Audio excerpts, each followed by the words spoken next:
The law of the land. All laws which are repugnant to the Constitution are null and void. Marbury versus Madison.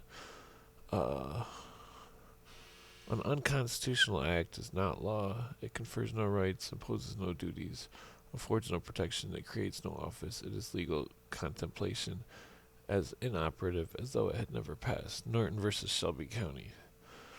You see, the Constitution was protected by something called the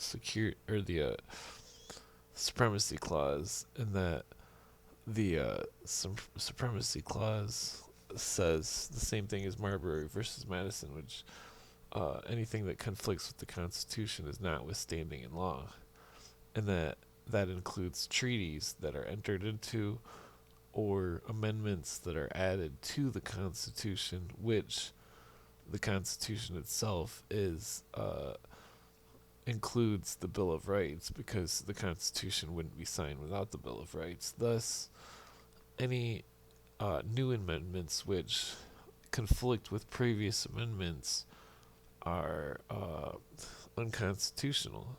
The 14th Amendment was never properly ratified, plus it violates the 10th Amendment because it creates a duality of citizenship with Erie Railroad versus Lake County, or Erie Railroad versus Pennsylvania, which the Supreme Court ruled that it created duality of citizenship, a state citizenship and a national citizenship. Here we go. Treaty Judge Holmes says whether two cases cited were decided rightly or not, they cannot be accepted as a test of the treaty power. Acts of Congress are the supreme law of the land only when made in pursuance to the Constitution. See, so the United Nations Charter and Participation Act are treaties, and the War Powers Clause of the Constitution states that it says Congress has the power to wage war, which is a limiting statement, and that only Congress can wage war. No one else can wage war, and they can't, put a treaty into effect that violates the War Powers Clause, which is protected by the Supremacy Clause. No doubt about it. I mean, it's insane that they are committing treason.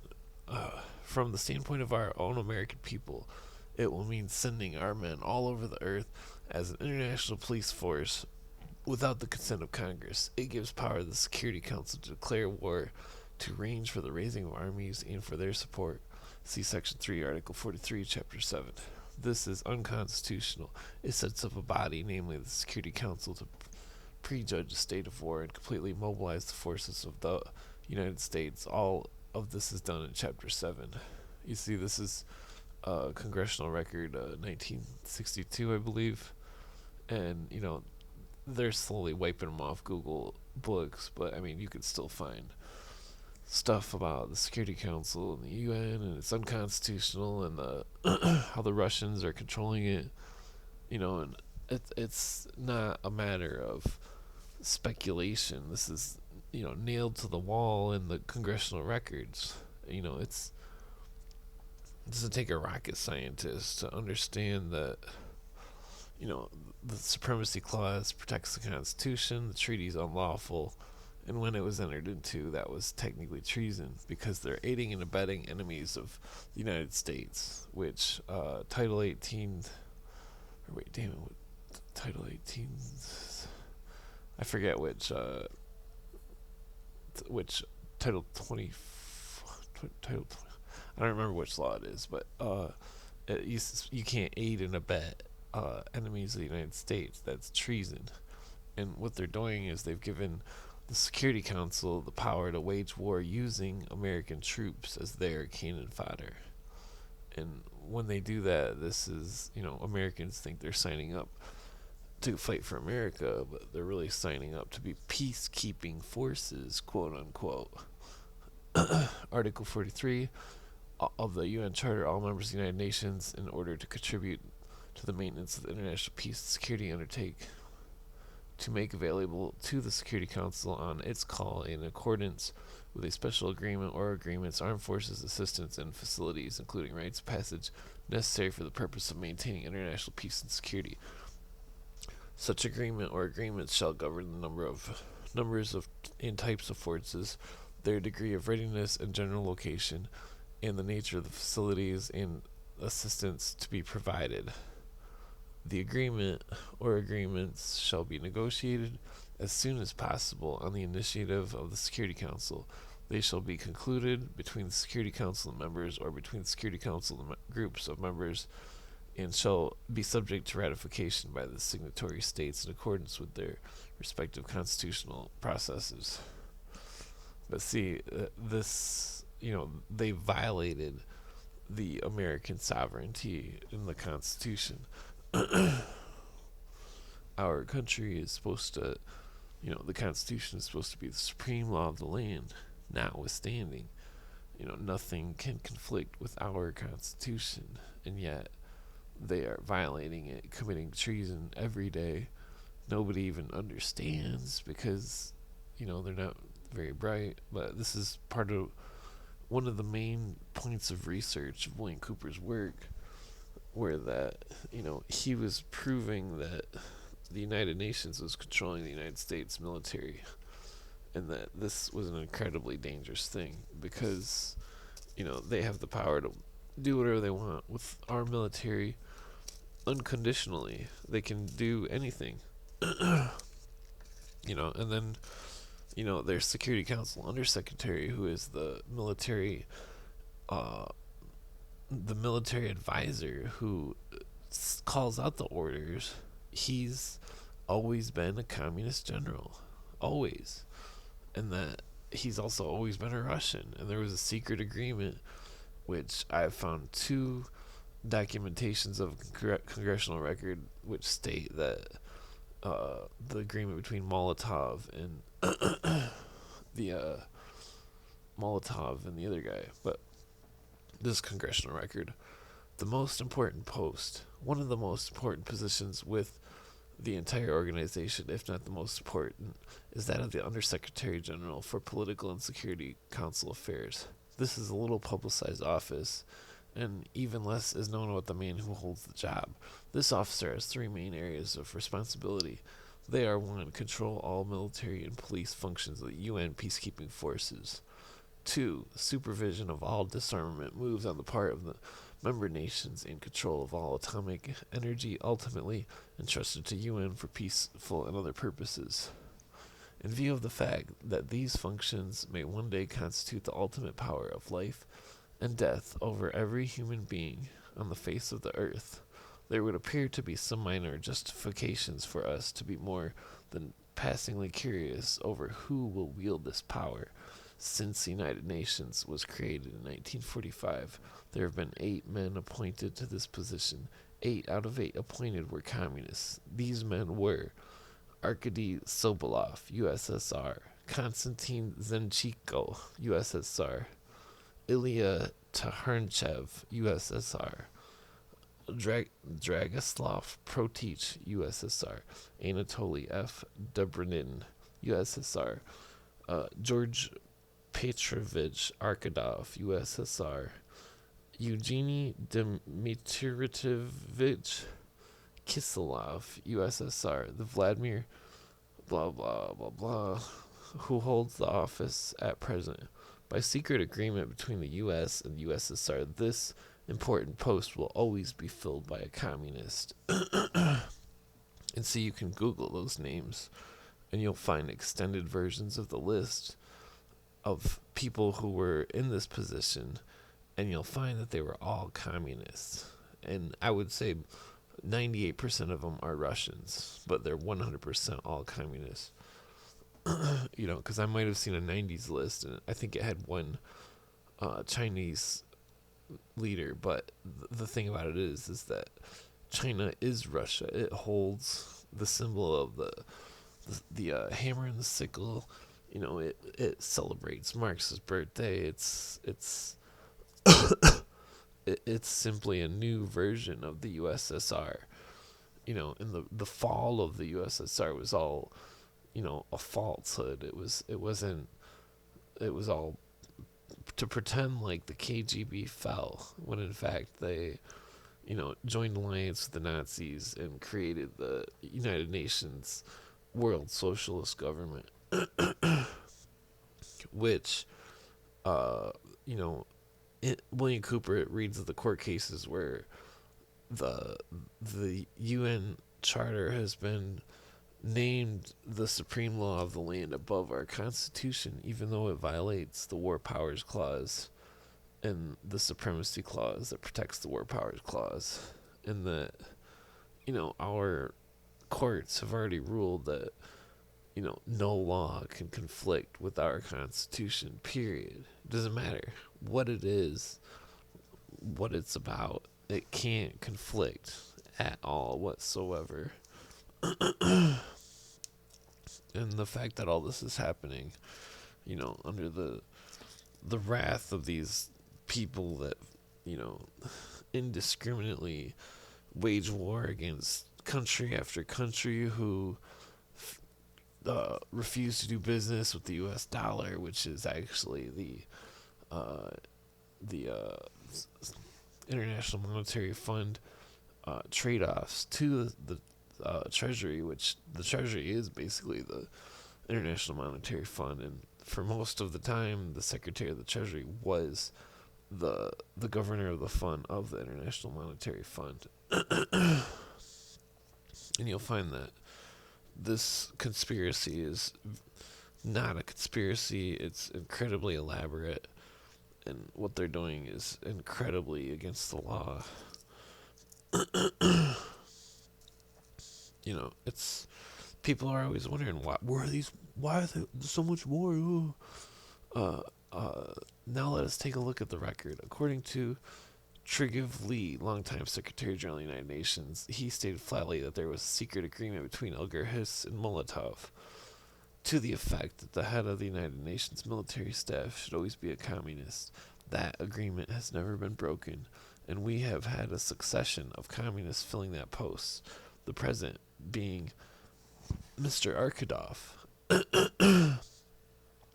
As a first consequence of this treasonous agreement, this country lost its first military engagement in Korea at the cost of this country more than 20 billion and 145,000 American casualties, to say nothing of the honor and prestige of this nation.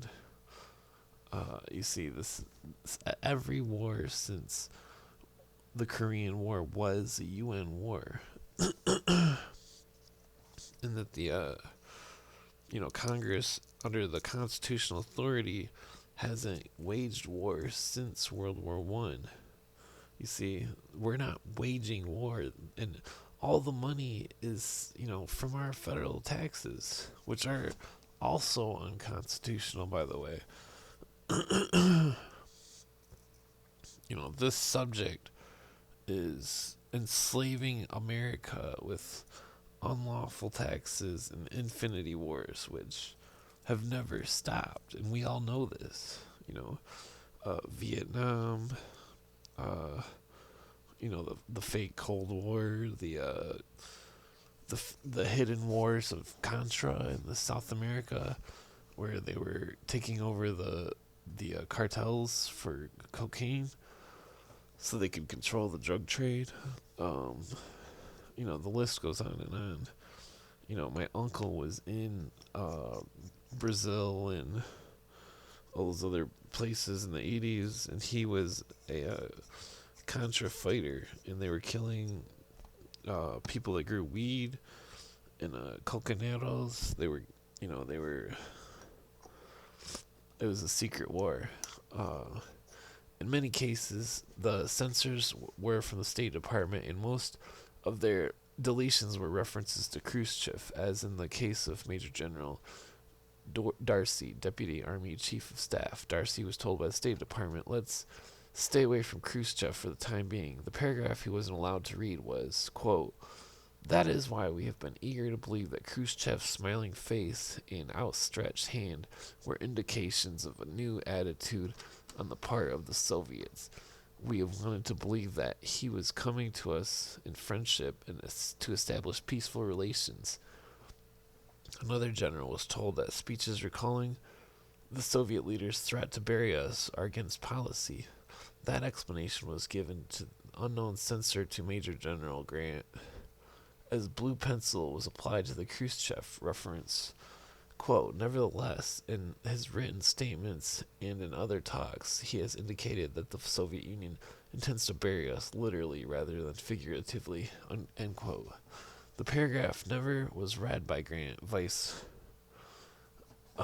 Administration Robert B. Peary, Deputy Chief of Naval Operations, tried to use the something, quote, we will bury you. Oh, damn, what does it say? But the censor wasn't identified and didn't explain the action this time. Quote, world communism, end quote, found touchy. Another censor found the term, quote, world communism touchy. The State Department speech reviewer wrote, Lieutenant General Arthur Trudeau, Chief of Army Research and Development, we want to discourage the term world communism. But see, this is another congressional record about the great conspiracy to destroy the United States. The real purpose was to build a world government controlled by the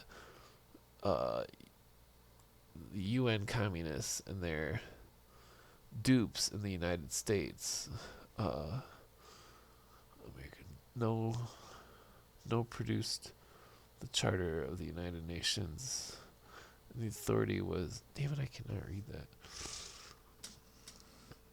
that. But you see, it's, a very elaborate plan. It's all on paper. It's not some kind of conspiracy. This is, this is a subject that was William Cooper. It mattered a lot to him because he was in Vietnam, and a lot of people died in Vietnam, and my grandpa was in Korea. People died, and freaking they thought they were joining the military to be heroes and save America, and they found out that it was no such thing, and that it was all a lie, and that they were being used as cannon fodder. And these people, how many people have died in the name of lies? Sorry, I'm talking quiet. I'm trying to not be loud when my girlfriend's sleeping. But these people, though, are, the world government's already in place. America's already been destroyed.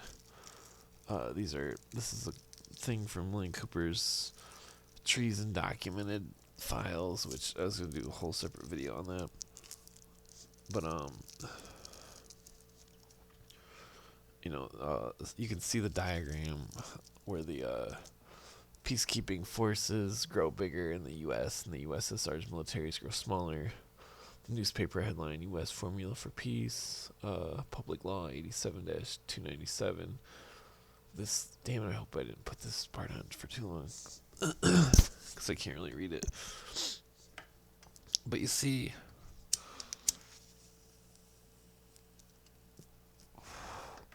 it's like the UN was, the precursor to the UN was the League of Nations, and the League of Nations is that's a tricky subject.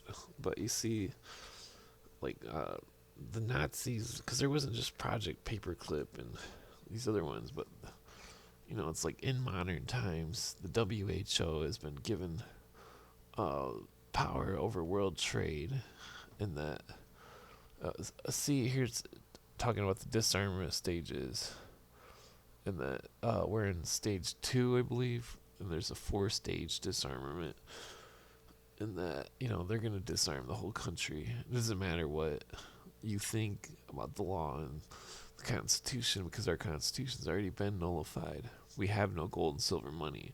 Our Congress doesn't wage war. We have no courts that operate under the common law.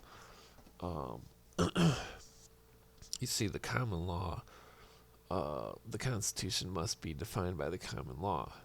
Ex parte Grossman, Supreme Court, and that they're not operating under the common law, and you can prove it by going into if you were in a criminal case and you ask for a jury under the Seventh Amendment, in a common law, specifically states common law in the Seventh Amendment, and that's the proof. You want proof? That's the proof, and that you go to any court, and they aren't operating under common law.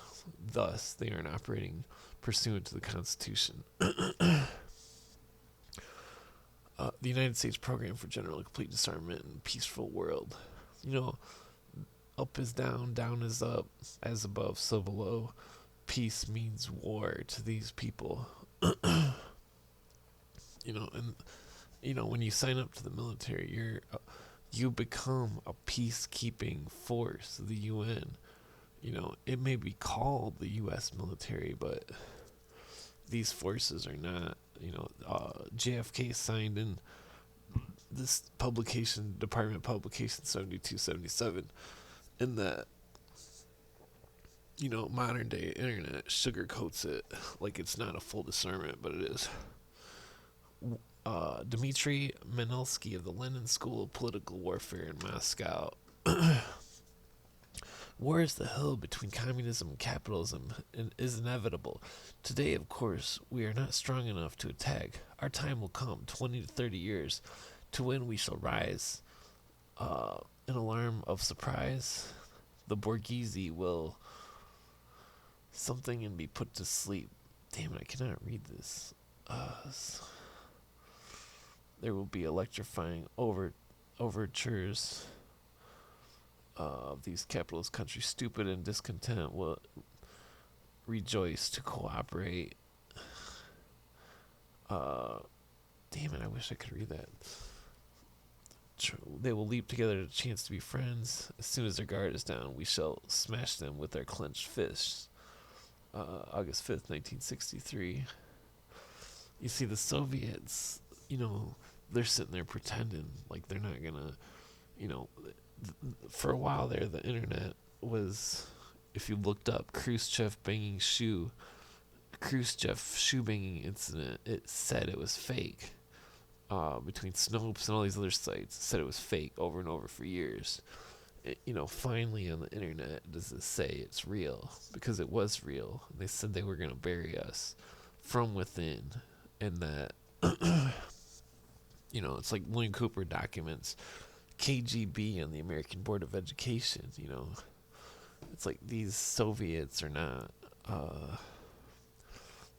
this whole thing that's going on, it's all undermining our country, it's undermining our laws, and it's creating wars, and it's evil. And that the Soviets tried to inflate the Nazis' death counts. Even, not to say that the Nazis didn't kill a bunch of people, but the Soviets tried to inflate it because the Soviets were also killing people.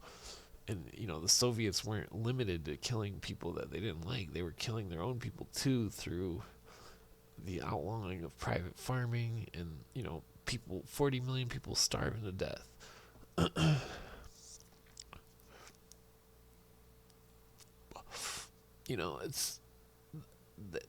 That's what's going on in America. All these licensing and all this bullshit. Fucking... We don't have rights because we have to ask the government for permission. It's not our government. Oh, fuck, I cannot read this. Maybe I can find it real quick. The congressional record, it goes on and on and on with the fucking... with the communist fucking proofs and the damn it, where's it at?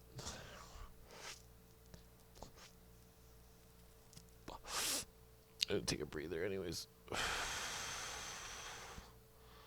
Fuck. Marx was a tool of the Illuminati, and that the Marxist doctrine was simply Illuminist doctrine rebranded from the protocols of the Elders of Zion. And that I've got evidence that Adam Weishaupt went to the house of Saxo Coburg Gotha, or Saxo Gotha, and that which is the royal family of England. And you'll see that, damn it, where the fuck is it at? I cannot find it. Is this it?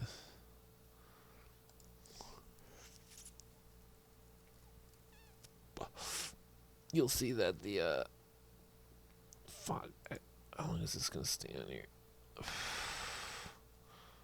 Oh, here it is. Damn it, that's not the right one either.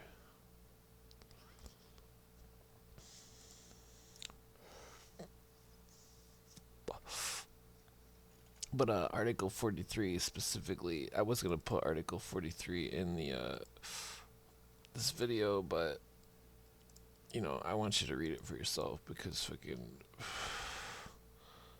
you know, it's not rocket science, and that the Participation Act, you know, it's all in legalese, and you know, it's kind of tricky, but you know, if you don't learn how to read, think, and fucking understand, then you're worthless. You know, that's all there is to it. Here it is. Jesus, took me long enough. Let me make sure it's still on the right one. Yep, okay. Let's see. The United Nations, his proposed amendment would provide that no treaty or executive agreement shall be made respecting the rights of citizens of the United States protected by the Constitution or abridging or prohibiting of free exercise thereof. Let's see. The rights of our Constitution protects the people against any abridgments of the freedom of speech, blah, blah, blah. Where's the war powers part? The freedom to manifest one's religion, blah, blah. That matters because damn it, I guess it's on the next one. This was something found on a communist spy, 1919, and the rules for the communists: corrupt the young, get them away from religion, get them interested in sex, make them superficial, destroy their ruggedness, get control of all means of publicity, and thereby get people's minds off the government by focusing their attention on athletics, sexy books, and plays and other trivialities. Divide the people into hostile groups by constantly harping on controversial matters of no importance. Destroy the people's faith in their natural leaders by holding the latter up to contempt, ridicule, and obloquy. Always preach true democracy, but seize power as fast and as ruthlessly as possible by encouraging government extravagance. Destroy its credit, produce fear of inflation with rising prices and general discontent. Foment unnecessary strikes in vital industries, encourage civil disorders, and foster a lenient and soft attitude on the part of the government towards such disorders, which we're seeing right now. By specious argument, cause the breakdown of the old moral virtues, honesty, sobriety, continence, faith in the pledged word, and ruggedness. Cause the registration of all firearms on some pretext with a view to confiscating them and leaving the population helpless. Note, the above rules for revolution were secured by the state attorney's office from a known member of the Communist Party who acknowledged it to... Damn it, it's fucking changed. But here you see, Ralph Epperson brings this comic up all the time where, you know, it shows Trotsky saying, spend, spend, spend, under the guise of recovery, bust the government, blame the capitalists for the failure, junk the Constitution, and declare a dictatorship.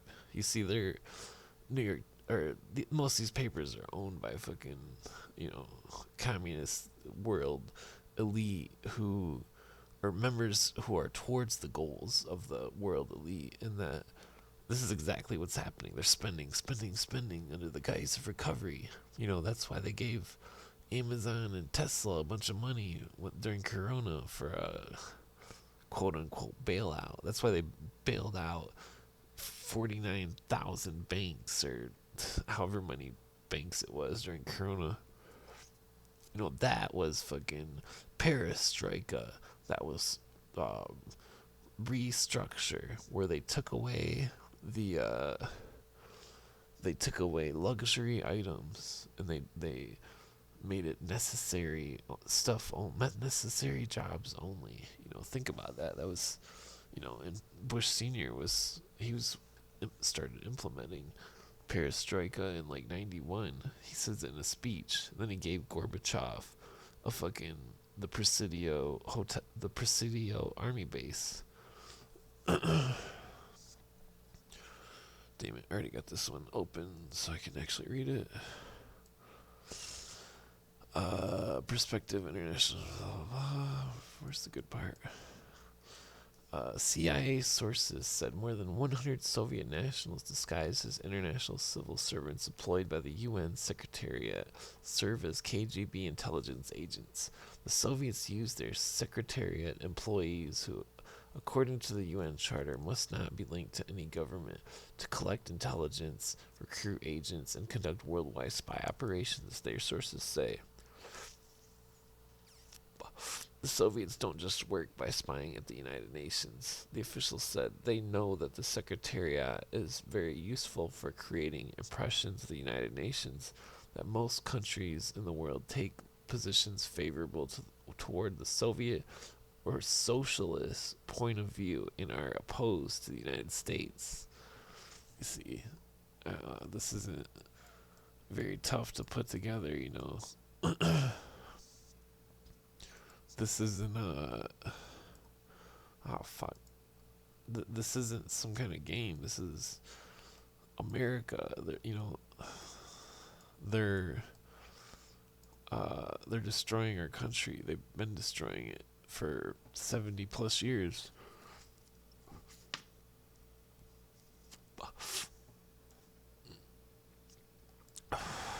And it's all the old ways of Ordo Ab Chao, where the two forces opposing each other. The supposed World War II, where the Nazis were supposedly against the Soviets, but they weren't.